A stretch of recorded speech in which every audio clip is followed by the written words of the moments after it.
Cecinando Masaho is a successful rice farmer on the island of Luzon in the Philippines. He's also a leader in organic farming methods and takes pride in the fact that on his farm he does not resort to sprays to get rid of insect pests. But with today's low prices, he's finding it a struggle to stay in business. Like farmers everywhere, he's always looking for ways to increase production and lower costs. Weeds are a major problem for an environmentally sensitive farmer like Cecinando. Weeds, we still to a very great extent use herbicide in every crop. Although we have some selected areas where if we don't allow these weeds to reproduce, we can minimize the use of herbicide. But help is on the way. Alan Watson, a professor at McGill University in Montreal, spends half of every year in the Philippines looking for biological ways to control the weeds that can have a devastating impact on the yield of rice farms in Southeast Asia.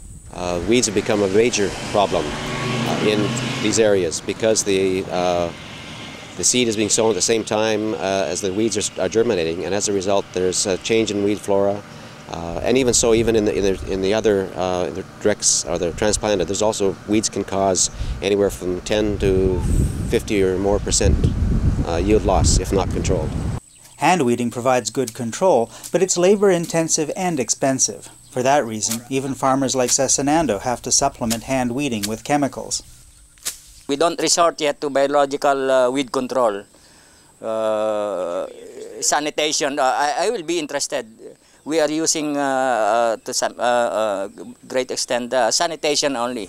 Alan Watson is taking a very different approach. He looks for natural enemies in the existing environment. His specialization is finding a specific fungus that will just attack a single type of weed while leaving the rice alone. He spent years looking for these natural herbicides, and now he thinks he's found them. And so we had 9 major target weeds, and we found pathogens on all but 2 of them that look very promising. So we have a good group of pathogens that we are working with on 7 or so of the major weeds in rice. Watson is testing the herbicidal fungi at the International Rice Research Institute. It's one of a consortium of research centers funded in part by Canada that are working to improve the lives of farm families in developing countries. In the test plots, the researchers have shown that the fungi work just as well as more traditional chemicals, such as 2,4-D.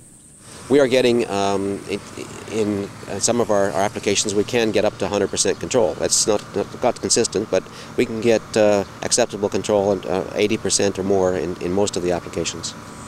One of the reasons the fungi work so well in tropical climates is that the conditions of high humidity and heat are very conducive to rapid growth and spreading of the fungi spores on the weeds. It is host-specific. We're only going after one weed or a few closely related species.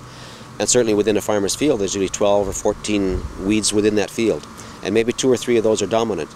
And in most instances, the farmer's got good control of most of the weed species, and sometimes 1 or 2 escape. These are the ones that we're going to go after, and we'll integrate it with other systems as land preparation, water management, and things.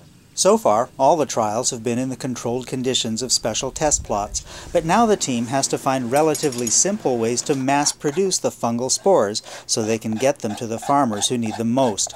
The approach that the McGill team has taken is not unique to rice. In Africa, a parasitic weed called striga chokes corn and sorghum stalks and is one of the world's most serious weed problems. In labs at McGill's McDonald campus, they've tested a fungus which can kill the striga weeds. They discovered the fungus in the soil in Mali, West Africa. And now they've shown that by coating some of the sorghum or corn seeds with a paste that is rich with the spores, farmers can practically eliminate the weed. Our example with the striga pathogen, which is the one that actually in Africa is the one that is most advanced right now, we started the work in 1991. And we hope to be going to the field with our first production in villages, village production, and application in the field in the year 2000. In the Philippines, field trials of the weed-killing fungi are still a few years away, but for rice farmers, the wait will be well worth it. Waging biological warfare against weeds wouldn't be important if the weeds were just a nuisance, like crabgrass or dandelions in the front lawn. But for poor farmers in the developing world, every weed that grows in a field is food that didn't. And that's not just a nuisance, that's a matter of survival. For the Canadian Farm, I'm David Mowbray in Los Baños, the Philippines.